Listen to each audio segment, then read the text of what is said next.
You state your full name. You want to spell it, is that how? Yes. Okay, and spell it.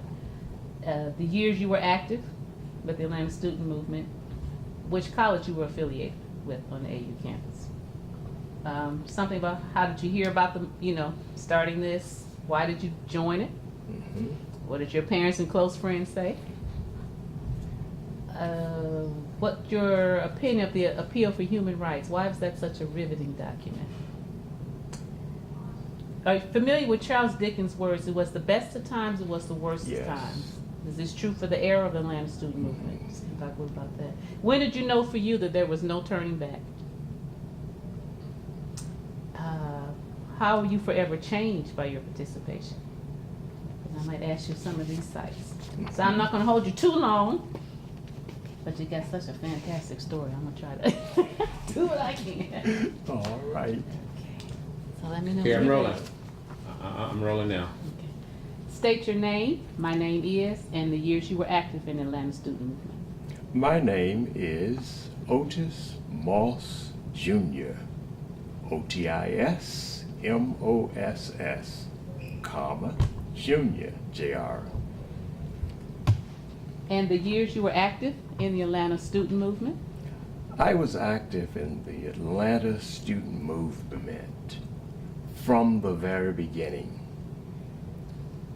The winter of 1960 and through the summer of 1961. Prior to that, I should say, living in Atlanta, attending college, seminary, and doing post-seminary work in Atlanta, I was also involved in the civil rights movement, especially in the NAACP. I was the youngest vice president of the Atlanta chapter of the NAACP, and also participated under the leadership of Dr. Borders, Dr. William Holmes Borders of Wheat Street Baptist Church, in what was then known as the Triple L movement: love, law, and liberation. The main focus of that organization was the desegregation of the Atlanta buses. In that process, my first engagement in direct action was with Dr.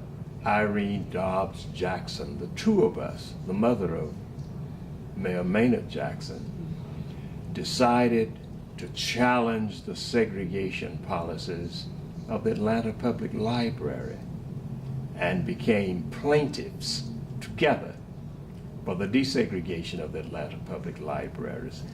Before we could go to court, somebody held a meeting and decided that they would desegregate the Atlanta Public Libraries in order to avoid a lawsuit in federal court.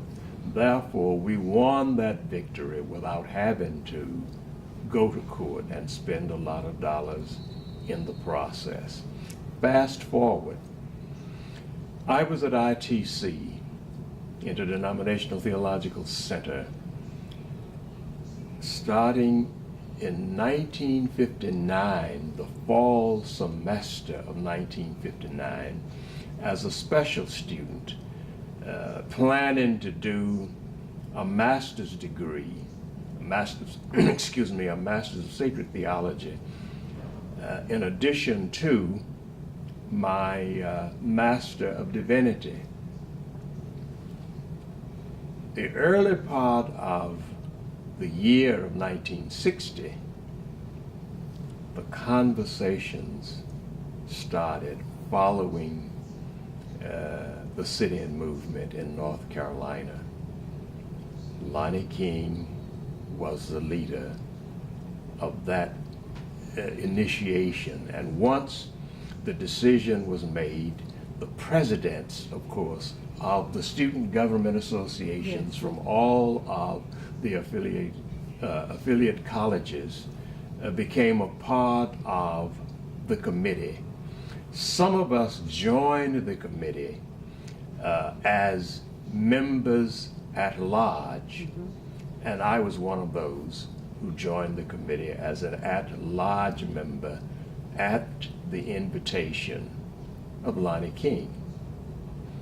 I had, you might say, a special place, not that I was special, but a unique role in the movement because I was a local pastor, a student pastor, which gave me a base of participation that the students, except for maybe one or two, did not have, and brought a dual perspective: the African American church direct participation and the student participation paralleling my pastoral position in the community. I knew all of the pastors and had good communication with them because they were my mentors. Dr. Borders, Dr. Martin Luther King Sr., Dr. Martin Luther King Jr., Dr. L.M. Terrell, and of course, President Benjamin E. Mays. When I listened to Lonnie's story of what they wanted to do in the Atlanta community, there was no way to say no. It was a joy, and to use the words of Dr. King, a joyous daybreak after a long midnight. Wow.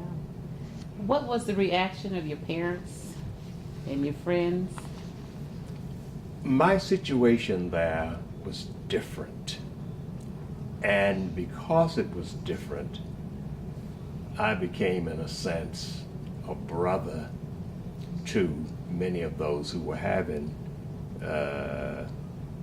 parental conflicts. My mother died when I was 4 years old. My father was killed prematurely in an automobile accident when I was 16 years old, a junior in high school. So I came to college without parents, through college, seminary without parents. So my consultation was with the Lord and myself and peers as well as mentors. But I had decided, after consultation with my wife, that we would participate. She was a student at Spelman. We decided, however, among ourselves that both of us would not go to jail at the same time. That was kind of an in-house agreement, but many other persons made the same kind of decision. I had no impediments. Therefore, I could counsel with those who did. Sitting up with some students late into the night, sometimes they were in tears, saying, "My parents have informed me that if I go to jail, do not, excuse me, come back home. I did not send you to college to go to jail. I sent you to college to get an education." Common phrase. In our dialogue on this, I said, one, your parents love you. They are committed to freedom and to the freedom struggle just like we are. But they're also parents. They are protective. There comes a time, however, when we must make a decision and be ready to give our lives as a consequence or a result of that decision. But I also predict that if you decide to participate, even to the extent of going to jail, one day your parents will talk about this with the greatest pride and the greatest depth of appreciation you could ever hear. I cannot prove this, but I believe it will happen. And it did. Okay, I'm gonna ask you another question. I want you to repeat the question. How did God or faith or spirituality fit into this movement? How did God, how did spirituality, how did our religious faith and our faith tradition fit into our participation in the movement and shape the moral and ethical paradigms of the movement? That question needs to be asked and answered and asked and answered over and over, because the movement was anchored in our deep faith tradition, our biblical tradition, our church exposure. Listen to the songs. The words are different, the melody the same. They grew out of the African American church.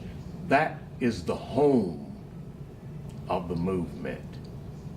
We shall overcome, the gospel song, I'll overcome someday, here in my heart. If I believe, I'll overcome someday.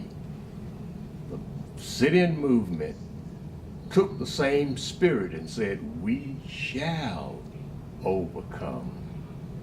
Deep in my heart, I do believe we shall overcome.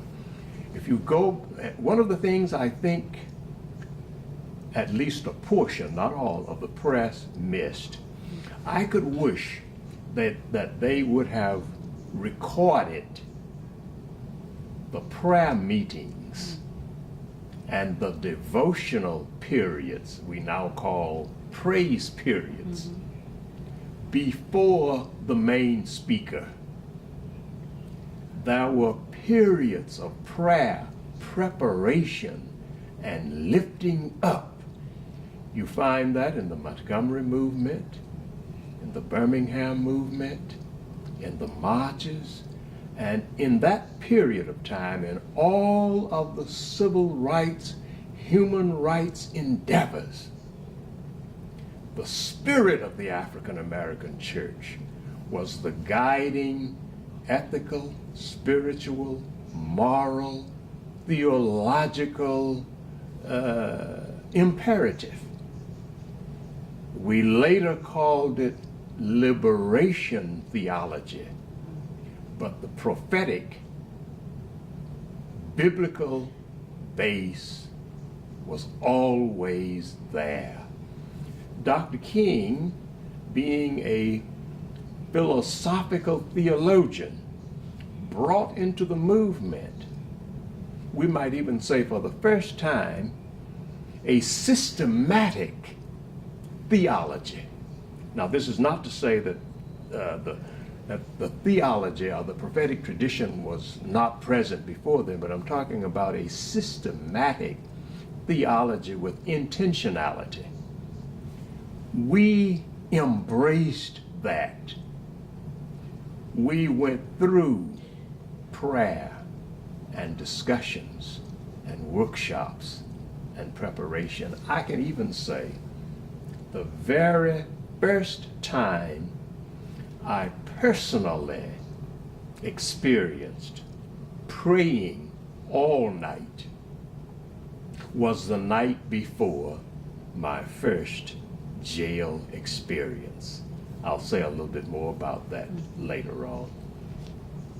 Well, let's talk about your jail. Some young people maybe today can't understand why someone would voluntarily go to jail for something they believe in. Some people do not understand the power and the spiritual forces at work in our movement. We wanted to be sure that we were morally clear and courageous. Therefore, as a pastor and a minister in a seminary, graduate, and a special student in seminary, I was often called upon to lead the prayer, or to have prayer with, and to pray with the group and with individuals before we engaged in any of these dangerous activities. The night before my first arrest, I spent the whole night praying. My late wife, my first wife, shared in that.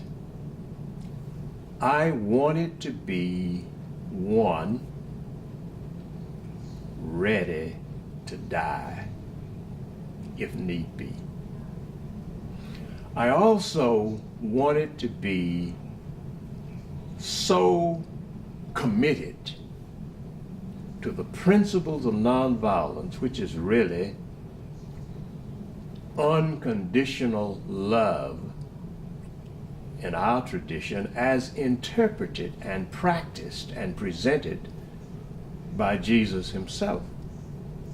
I wanted to be so committed that I could rise to a level that had never been tested before in my life. It had been tested many times with Gandhi, Dr. King, and others in marches and movements, but we had never had that personal and group or collective experience. I wanted to be prepared not to hate, knowing that I was already hated.